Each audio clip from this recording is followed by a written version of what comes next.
And I think that most people know that deep in their hearts. You know, when you get high on your horse, that happens fairly often. If you have any sense, you think, geez, I better be careful and tap myself down a fair bit, because if I get too puffed up, man, something's going to come along and take me out at the knees.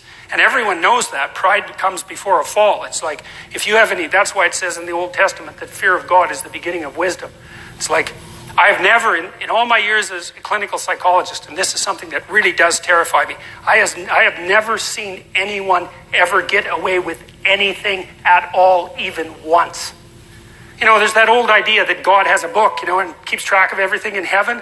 It's like, okay, you know, maybe it's not a book. Fine.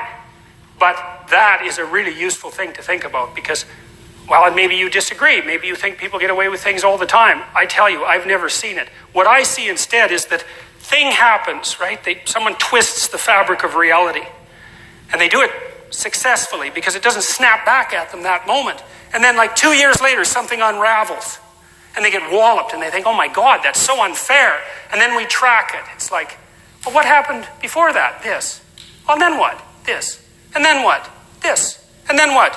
Oh, this.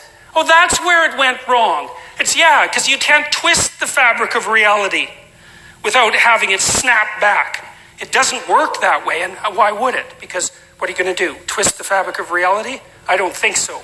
I think it's bigger than you. You know, and I think that one of the things that really tempts people is the idea that, well, I can get away with it. It's like, you try. You see how well that works. It's like you get away with nothing.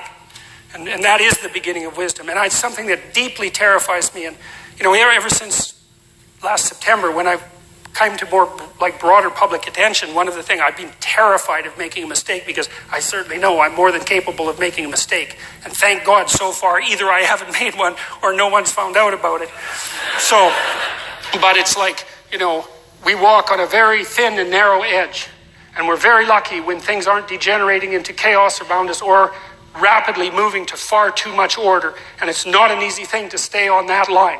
And you can tell when you're on that line, because the things are deeply meaningful and engaging when you're on that line. But if you're not existentially terrified about the consequences of wavering off that, then you are truly not awake. So, and that's what I see in this picture. You know, it's like,